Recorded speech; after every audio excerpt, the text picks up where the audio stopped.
Hello, ladies and gentlemen, boys and girls, college football fans, sports fans across the country and around the world. This is Tim May with the Tim May Podcast. I got a very special co-pilot in my podcast this week, sitting in for Austin Ward, I guess, who's been on a cruise or something. But Tyson Gentry, that must be the life, huh? Going off on cruises. Yeah, I guess, really. Where'd I miss that memo? Yeah, I don't know. I missed that memo also, the invitation, et cetera. But I'm not sure how much fun I'd be on a cruise. I'd probably be sitting around going, when are we going to hit?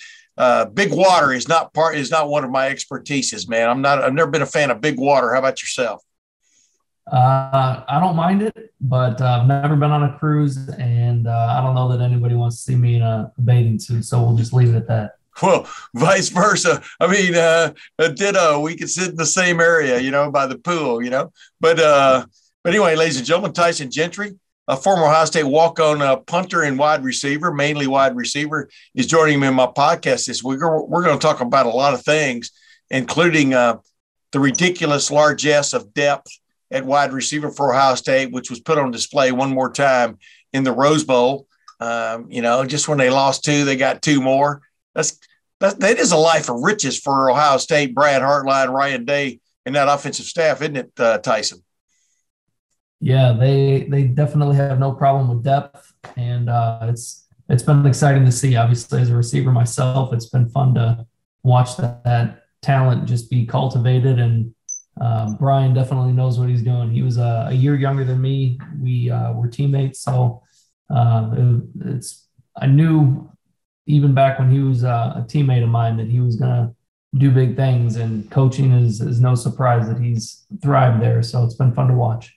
Yeah, I'm going to get into that with you in a minute because I kind of put that two and two together. I'm 67. Sometimes I forget a few things, but as guys come and go, I've probably covered thousands of Ohio State football players. Well, you don't get to cover them like the good old days way back when I first started, but we'll get into that in a minute. But, I also wanted to remind folks that who watched the Daytona 500 on Sunday, I don't do a lot of other sports on here other than college football, but when a guy that I've known since he was like half a year old, Austin Cindric, he was born in Columbus. His dad became the president of Penske Racing, and they moved to Mooresville, North Carolina. But I've kept in touch with him and his dad, obviously, through all these years and stuff, covering auto racing. And what a thrill it was to see this youngster, the grandson of the late Jim Truman, the founder of Red Roof Inn's True Sports, the team that won the Indy 500 in 1986 with Bobby Rahal. But what a thrill it was to see this guy drive to the front and then, throw his elbows out at the end and win the Daytona 500 for the first time at 23 years old. Wow, that was exciting. I don't know if you got to watch it, Tyson, but what a moment for a young man, right? Yeah, definitely. I did not, unfortunately, get to watch it. We were driving back from North Carolina. We were out of town for my wife's friend's wedding shower, and actually her father is real involved with the ARCA series, or it used to be. His son used to race and since retired from racing, but I watched a lot of stuff, pretty much racing all day Saturday with him while Meg was at the bridal shower. So yeah, well, an ARCA race was a fun thing to watch. Yeah, ARCA race was a hell of a race. I mean, those guys those are sort of unbridled. I call those unbridled stock cars. You never know what's going to happen in an ARCA race. Guys who want to get to the top. But go ahead. I'm sorry, I didn't mean to interrupt you. Oh no, you're good. Yeah, it's fun to watch. Just with the different kind of regulations that they've got. And, restrictor plates and all that. So it's fun to see the different classes. Yeah, absolutely. People who know me know that, I really like auto racing. I especially like IndyCar and Formula One, maybe more than any other, but I give it up to the guys who drive these stock cars. And of course they've got the new car now, the next gen car.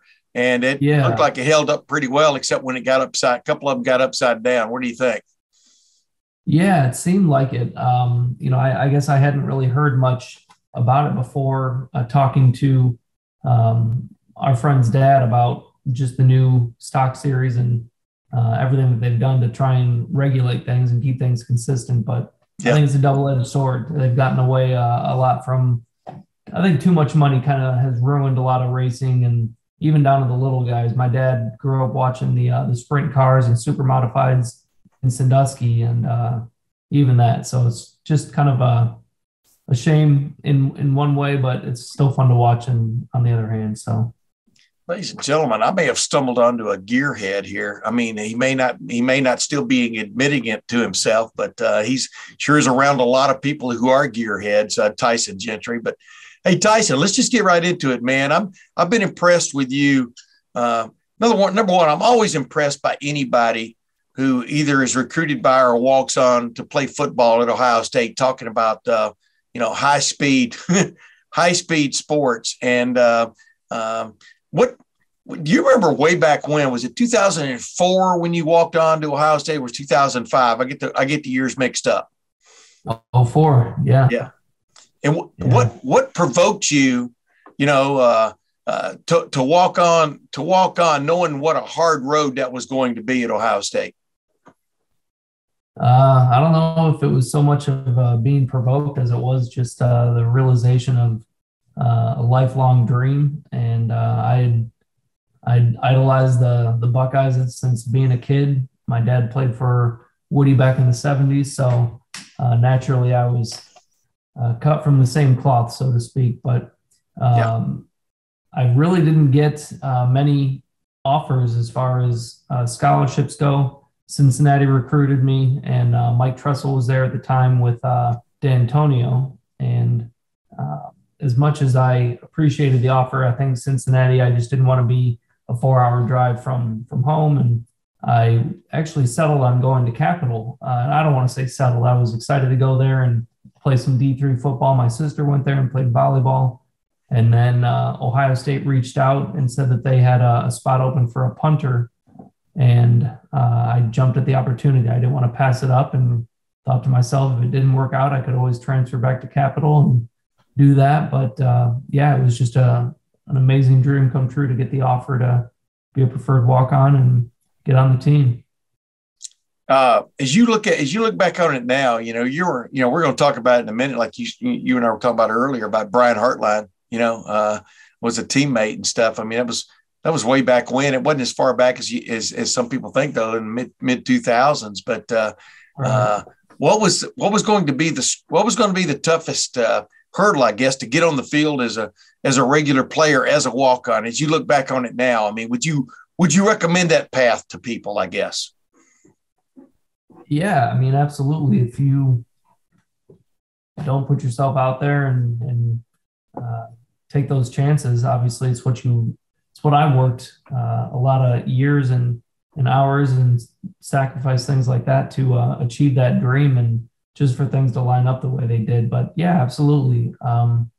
Even given knowing the result of how my career ended, I still wouldn't change a thing. It's one of the things that I've reflect back on and have so many good memories. And at the end of the day, you can't not do something because there's risk involved, and things may not end up the way that you had hoped, but that's life, right? Yeah, that is life. I've jokingly said through my career as a sports writer that my three main beats that I covered were football, auto racing, and boxing. 2 where they wear a helmet and 1 where they should. And they took me places, man. Got to be around a lot of people, inspirational, et cetera. You've turned into one of the more inspirational people I've ever known. I hardly got to know you, though, when you were a player there. And, let's just jump right into it real quick and get past this. You were injured. I think you were going across the middle, right? Kurt Coleman came up and popped you. You landed awkwardly in a scrimmage. I think it was on April 14th, 2006 in Ohio Stadium. That was pretty much the spring when you were going to try to, I would think you felt pretty confident about making a little bit of a move, right, on the depth chart, the roster, whatever you want to call it. And you haven't walked since that moment. But as you look back on, like you said a while ago, you wouldn't change a thing. But as you look back on that moment, it changed your life forever. And is it stunning to you now? Because I know you've talked about this, and you've got a foundation now, new perspective. You're an inspirational speaker to a lot of people. You talk about you help people with mental toughness, things like this. We're going to get into that in a minute too. But as you look back on that, does it seem surreal a little bit that what happened? Can you take people back there just for an instant and let them know how a person's life can change forever in a heartbeat? Yeah, definitely. Surreal is a good word for it. But yeah, like you said, at that time, I had just been asked to move full-time to receiver. I was still punting and doing receiver with scout team and all that. And trying to figure out a way to get on the field. I had been kind of bouncing back and forth between second and third string as a punter. And the year before, I just didn't have a very good year with punting. And John Toma, who was a year younger than me, ended up kind of getting that second string spot. And I think Coach Tressel realized that it just wasn't going to work out with the current punter being AJ Trapasso. He and I were the same year. And so either leave me at second string the rest of my career or try and do something as a receiver. So I remember being disappointed when I was asked to move full-time to receiver because I didn't want to compete there instead of being bumped all the way down to the bottom of the depth chart at receiver. But at the end of the day, I was a receiver in high school. I loved the position, and I'd been doing scout team receiver since my freshman year anyway. And it was a great transition. I loved it. I loved being able to get out and run and do more than just punt for the first few periods of practice and then go off to the other field and kind of do our thing with the other specialists. Yeah. So when that spring practice came, we did the inter-squad scrimmage, and it was our chance to really get out there and just kind of showcase what we could do, what we've been learning. I had to dive big time into the playbook at that point because I wasn't full on learning the offense up until that spring. And yeah, like you said, April 14th, it was actually Good Friday. And, you know, when you talk about timing and God's timing and the surrealness of how everything played out, that was pretty incredible to me, especially once you realize, I guess, what I'm about to get to. With it being Good Friday, that always kind of stuck out to me. And thankfully, my faith has grown exponentially since my injury, which, again, I'm very thankful for. But it always kind of stuck out to me that my injury was on Good Friday and kind of what that's associated with. But 10 years later, let me back up a second. But when I was being wheeled off the field, a lot of questions going through my head and just concern for what the future held. And over the following days and weeks, some of those questions were, would I ever be a husband? Would I ever be a dad? Would I obviously ever walk again? Things like that.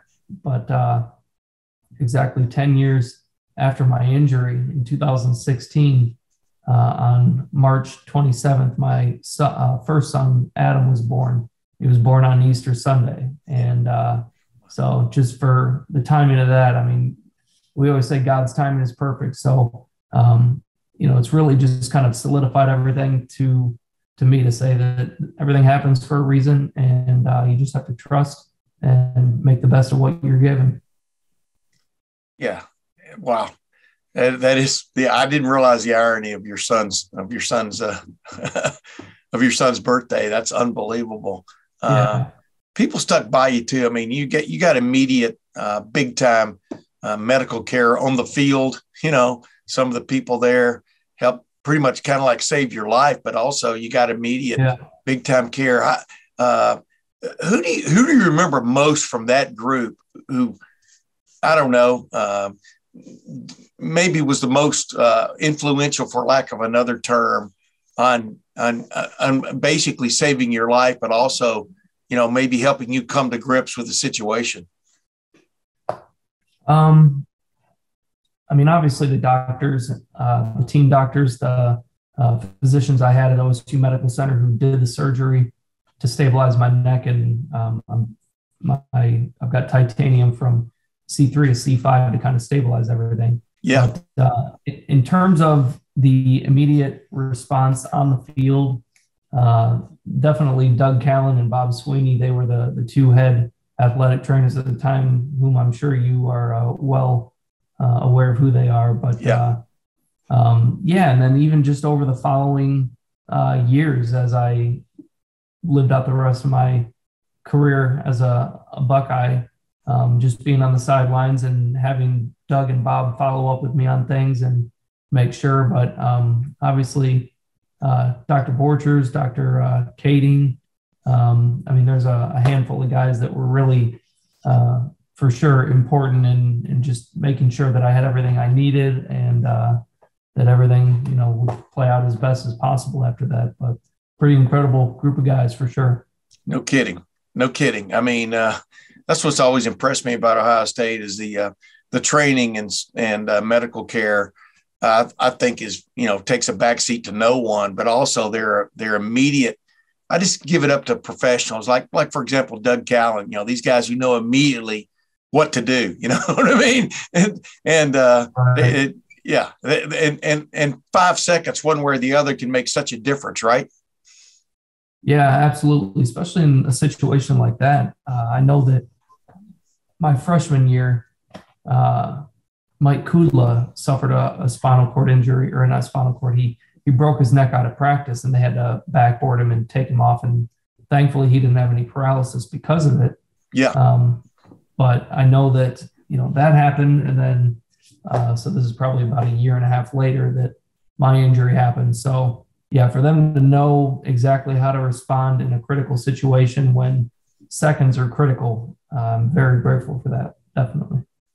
Hey, you've dealt with this. You've had, like I said, you've made talks about this and stuff. I just wanted to ask you, so people who maybe haven't known your story now or aren't familiar with it, how long did it take you mentally to come to grips with what your challenge was from that moment going forward? How long did it take you to come to grips with your situation?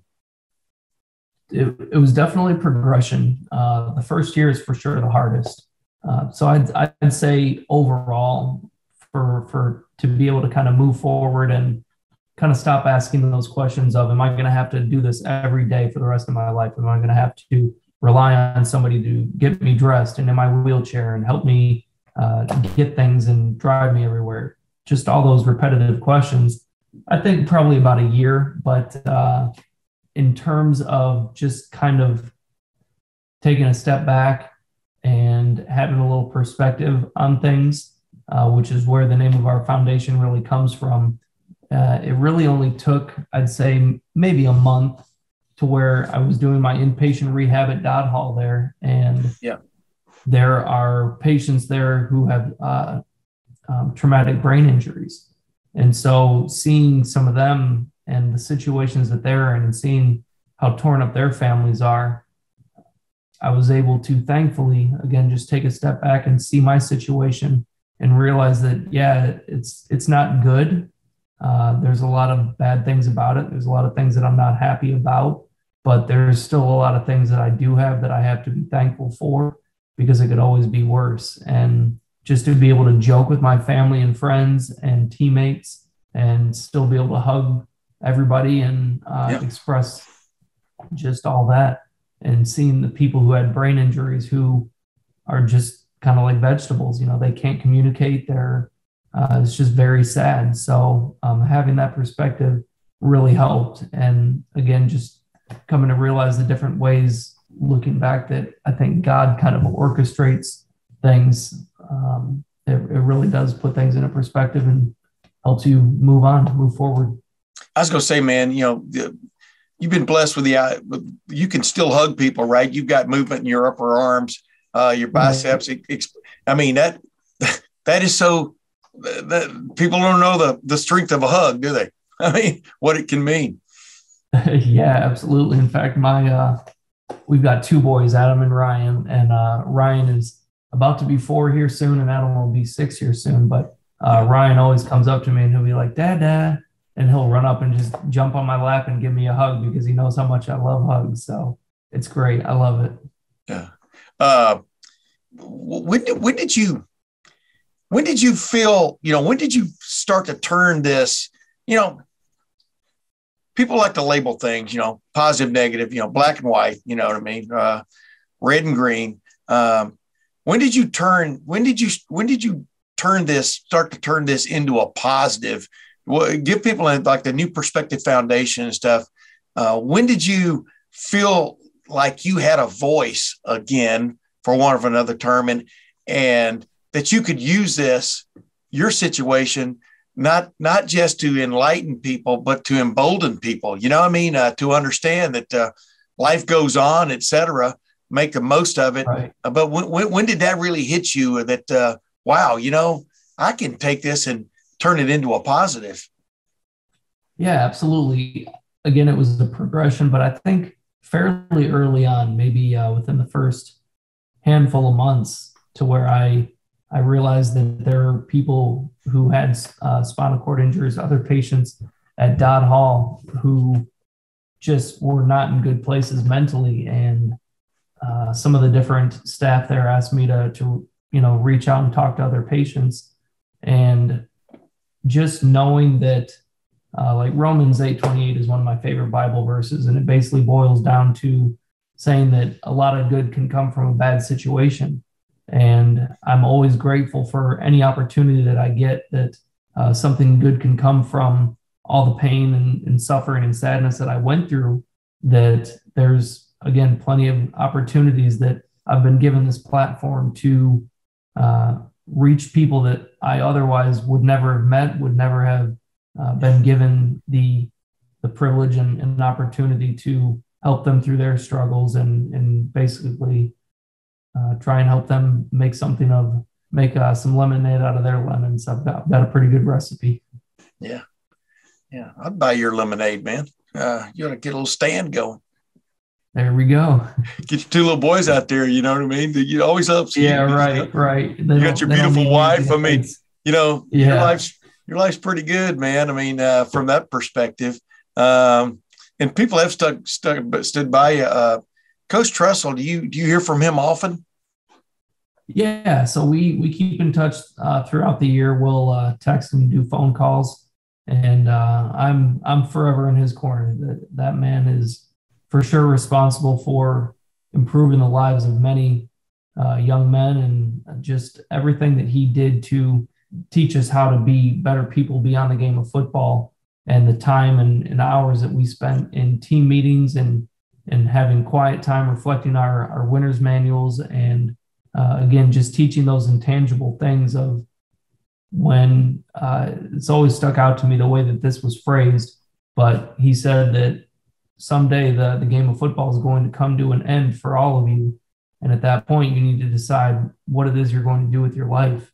And so he really just dedicated a lot of time to making sure we all had some direction on what we would do when the cheering stopped. And I'll be forever grateful for him. And to this day, he's a great guy, and I love getting to catch up with him. I was going to say his football career came to a screeching halt, but he bounced back and became president of a university. I mean, that's kind of interesting in its own right, isn't it? Yeah, absolutely. And I think he's just so big on being able to influence and give direction to young people and improve the lives of others. And I mean, it could not have been a better fit for him after the end of his coaching career, which as unfortunate as that was with the circumstances that led up to it. I'm very glad that he landed on his feet and is doing well and thriving in Youngstown State. Yeah, nowadays you not only can get a tattoo from somebody, but you can do a commercial for him and get paid for it. I mean, isn't that pretty interesting how life changes, isn't it, Tyson? Yeah, it is. I think there's definitely got to be some retroactive retributions that should be straightened out, and I'm hoping that someday that happens and he can be cleared and some of the players involved can be cleared and all that. But for sure, unfortunate to say the least. Well, as I like to say though, you may get a speeding ticket going down a 55, going down a highway where the speed limit is 55 miles an hour, and you pay that ticket, and then 2 years later they change that speed limit to 70. That doesn't necessarily mean you're going to get your money back. You know what I mean? I mean that's just sort of tough luck, right? Yeah, that's a great way of putting it, for sure. I guess I've never looked at it that way. Hey, real quick, the National Football Foundation, the Columbus chapter, I was honored there a couple of years ago and gave one of the worst speeches of my life because I just look back on that. I thought I was going to get so much time to like get up there and just talk about everything. And when I get going, as anybody knows on my podcast, it's kind of hard to shut me up. But and I do regret because I got up there and I tried to shorten this speech into like, just a little condense it into. And I grabbed the wrong part to condense because what I really wanted to do was thank the players. I'm still looking out there at Keith Beyer sitting in the audience, a guy I covered, and John Wooldridge, and you were there, and all these ex-players, and I made it more about me than it should have been about them, because without covering somebody, I'm just writing, blank sheet of paper, if you follow my drift there. And it still haunts me to this day. I think about that every day. But there you are. You gave an award, the Tyson Gentry Award, I think is what it's called, correct? Is that what it's called? Courage Award, yeah. Yeah, Courage Award to Ryan Shazier that night. That was ridiculously huge, and every year you give out that Courage Award. This year, who did it go to? I'm trying to remember. This year it actually went to Dimitri Stanley, who's dealing with great guy. Dealing with prostate cancer. I mean, challenges come in all directions for all kinds of people, and even athletes and stuff. But I mean, how much does it mean to you to have an award? If that's an award, it's recognition more than anything else, right? A recognition award for people who are facing challenges and meet them head on and stuff. But what does that mean to you to now have an award in your name that goes to someone of that caliber? Absolutely. Not to be just your canned answer, but I mean, it is an honor and a privilege to have that opportunity to recognize the courage that others have and the adversity that others go through, because I think it really does deserve recognition to show others that, look, we all go through bad times. It's not a matter of if, but when we are going to face adversity. Nobody's guaranteed a free pass in this life. And when somebody can go through something like that, and people can rally around them and help them through, we're all going to need that at some point. And so to have that opportunity to recognize the courage in others, and to Ryan Shazier, that was pretty incredible. The fact that one of my Buckeye brothers suffered a spinal cord injury, and the way that he was able to fight through, and thankfully his injury was what it was, that he was able to regain function and walk again. I mean, that's just incredible and inspirational, and the world needs more of that for sure. Yeah, absolutely. And I had Demetrius on my podcast middle of the season, when Ohio State was going through some challenges and stuff, and had him break things down. And he's big time spirit, uplifting, being around some of these guys. Right? Go ahead. I'm sorry. Oh, no, you're good. He really is. It's been awesome getting to know him, because I'd never met him before we decided on giving him the Courage Award 2 years ago. He was supposed to get it, but with COVID and everything, we didn't end up. We kind of did an abridged version of the banquet, did it online and through video. So to be able to go up and meet him in person after talking with him and texting with him over the last couple of years has been amazing. And then I think, again, he actually has just had a relapse with cancer, and things are kind of hitting him pretty hard right now. Thankfully, he's at the James now, and is hopefully going to really come and make a good recovery from here with the care that he's getting. But I think it's pretty appropriate that we're playing Notre Dame this year and next year, and the amazing highlights that he's had in the Notre Dame matchup. So I think there's going to be an opportunity that we can rally some Buckeye fans and former Buckeye players and do something to maybe raise some money to help him out, because I'm sure the medical bills with everything he's going through, it's got to be pretty crazy. But we need to step up and help him out in his time of need. Yeah, that big play he had up at South Bend kind of set the tone, in 96 after Ohio State had upset Notre Dame in 95, and they go up there and beat them 2 years in a row. And, and they evened the series at that point at 2-2, in his, yeah, man, I just, it is, no matter how if it ends the way your football career ended or others, football is fleeting finally. And it's, you do have to always be looking around the corner, don't you, Tyson?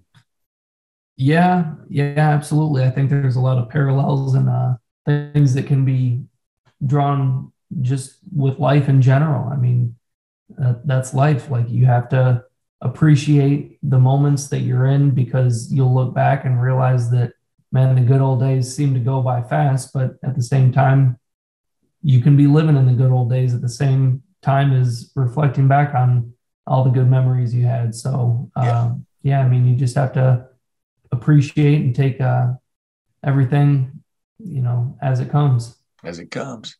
Brian Hartline, like you said, I'm trying to remember, he's older than you, right? By a year? I'm trying to remember. No, are you older than him by a year? Go ahead. A year younger. A year younger. What did, we talked about this earlier. You saw something in him, even as a player, that you thought he could be what he is now, maybe considered the best college wide receiver coach in the country. Heck, he might be one of the best receiver coaches in the country, NFL, et cetera. But you saw something in him. What was it way back then, even back then when he was a player, that told you, man, this guy, he could be something special? Definitely. So I've had this conversation a handful of times, but I really think it was his ability and desire to just study and learn. Like, he came in as a freshman, and we all knew his athleticism. I was a hurdler in high school. I saw him run the hurdles.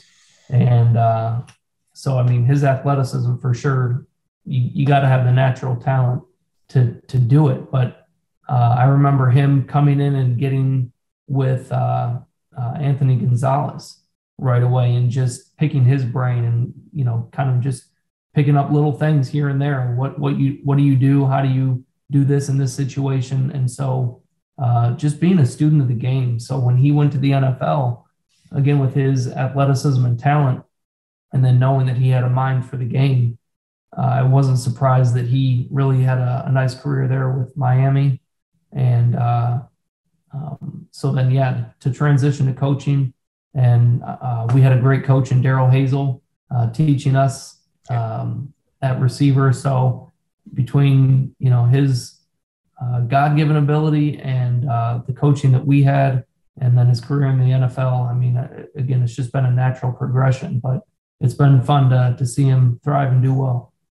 Hey, man, I have put forth the theory, the view that that wide receiver room last year was as deep and talented as any Ohio State has ever had. And now, as you're sitting there talking, I'm just thinking about the wide receiver room you were in. Ted Ginn Jr., Anthony Gonzalez, Brian Hartline. Who am I leaving out? Santonio Holmes. Go ahead. I'm sorry. Oh, no, I'm just trying to chime in and name some of the guys that were there. Well, keep naming them, man. I left out a couple, I'm sure. Dane Sanzenbacher was a great little slot receiver when I was there. Yeah. Rubisky was there. Brian Rubisky was there. Trying to think of even some of the younger guys by my senior year. Jake Stoneburner came in as a receiver and then moved to tight end. But just definitely a lot of talent, and it was fun to watch. Actually, my freshman year, because again, I got in with the scout team receiver pretty quickly. Coach Tressel liked to throw the punters in with running slants and just routes for the quarterbacks to warm up. Right. Because he always said that the punters have to have the best teams or best hands on the team. Right. And but Bam Childress was a receiver my freshman year, and he was actually Mr. Ohio basketball his senior year in high school. But he was just probably the shiftiest and fastest guy I've ever seen. He could juke anybody out, and it was just fun to watch him run routes and catch balls on guys. But Yeah, it was definitely blessed with a lot of talent in that receiver room. What did you think about the 2021 receiver room at Ohio State, though? When you just looked at the production, of course, to have production, you have to have opportunity, right? So that's, right. You know what I'm talking about, throwing the ball. Coach Tressel, they threw the ball a little bit, but not like this team does, not like Ryan Day and Urban Meyer have done. But just what was your take on that wide receiver room, man? I mean, Olave, Chris Olave, Jackson Smith and Jigba, and Garrett Wilson, and then backed up by Marvin Harrison Jr., right on down the line. Mika Egbuka. But just what was your take on that group? Man, it's incredible just watching. I'm always I've got my ear out watching the recruiting news and the guys that sign up. And growing up watching Marvin Harrison, I was really pumped to see Junior sign on. And again, just the sheer depth. It's a blessing and a curse. It's for sure a double-edged sword to have to spread the ball around to this many A-list receivers. And my mind's blanking, but even the kid that transferred to Alabama, who ended up being there. Jameson Williams. Right. And so for him to transfer out, it's competitive, and you have to do what you have to do to line yourself up and give yourself the best opportunity to showcase your skills. And so to stand out in Ohio State's wide receiver room is definitely a career maker. And I'm just really excited to see these guys continue to showcase what they've got, and have Brian, Coach Hardline, just continue to build these guys up. But man, the depth is insane. I'm gonna put you on the spot, and you don't. I'm not gonna say you don't have to answer if you don't want to, but you don't have to answer if you don't want to. But you could pick one of those receivers from last year, just one, to start your receiver core. Who would it be? It's interesting. Hearing some of the interviews and hearing Olave and Wilson say that, in the receiver room, Smith and Jigba is the most talented kid. And then for him to see what he did in the Rose Bowl, I guess I would have to go with Smith and Jigba. As much as it was awesome to watch Olave and Wilson do their thing, and the routes that they ran and balls that they catch, things like that. I think I'd for sure stick with Smith and Jigba and just kind of defer to there, because, they see him behind the scenes and everything that he's capable of. So yeah, I'd go with that. Anybody who's willing to work that underbelly, as I call it, you know what I mean? Go ahead. I was going to say, pay your dues. And I'm big on humility. I like when guys are okay with maybe sitting the bench for a year or two, pay their dues, let the guys who've been there for a few years before them have their time in the spotlight. And then when you're called up, it's your time to shine. It's always next man up, as you well know. Yeah. And he's, I think, going to thrive this year. It'll be fun to watch him. Hey, what makes Brian Hartline a good recruiter in your eyes? And I say that recruiter with quotes around it because he hates being called a recruiter, and even though he was recognized maybe the best recruiter in the country a year ago, but what makes him a good attractor of receivers or just football players, and from your experience with him? I think right off the bat, it's got to be relatability. You're not going to go in and meet these high school kids and sit down with their parents, their families, and meet them and be able to make a good first impression without first being relatable. And I think his age, obviously being one of the younger coaches, is going to play to his strengths.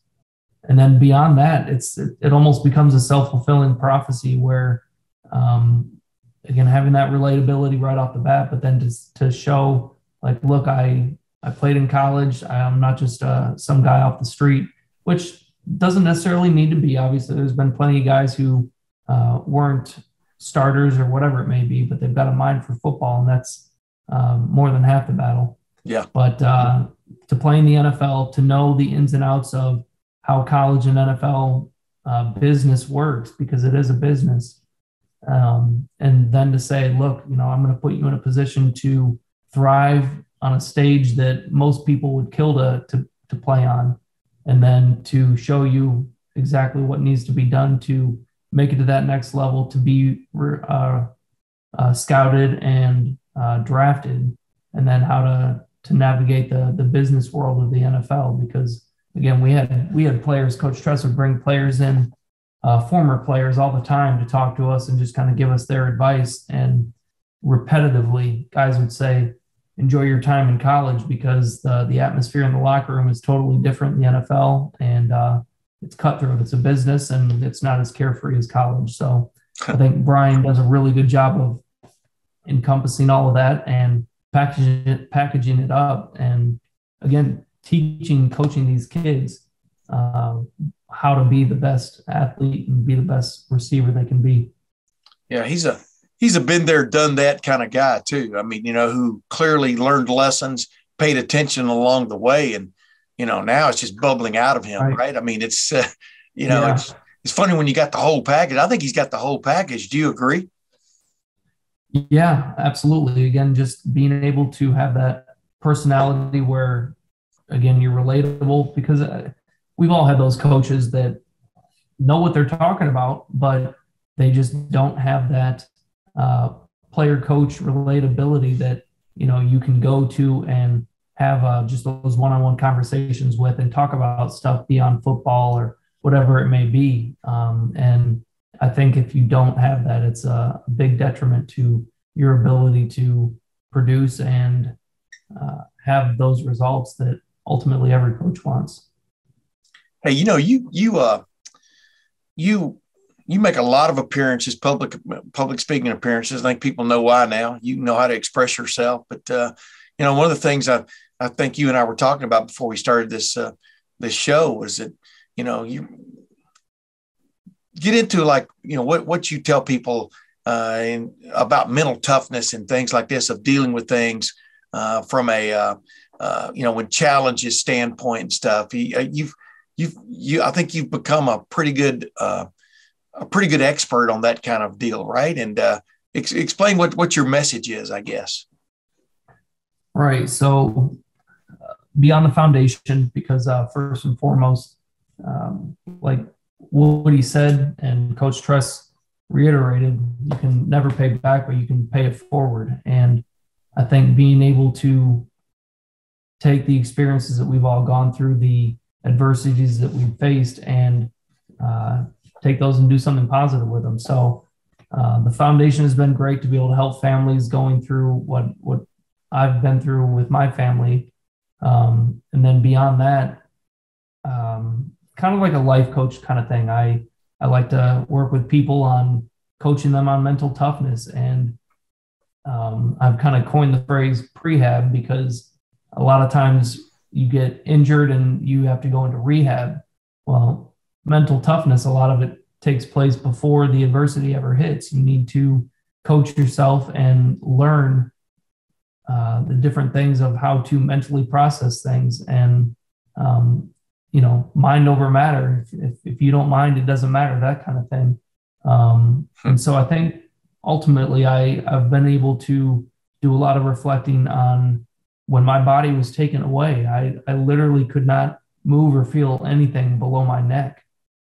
And all I was left with laying in that hospital bed was my thoughts and my prayers and just things like that. And so I think being able to come through that and then combine that with all the coaching and things that Coach Tress taught us in our winner's manual, I've really just tried to boil it down to a recipe of teaching people mental toughness and how to mentally prepare for when those tough times hit. Because at the end of the day, we all have a decision to make of how we're going to react. We can't control the things that happen to us, but we can control how we react to it. And you can either learn from it and grow from it and be a better person because of it, or you can let it destroy you. And ultimately those paths go opposite directions.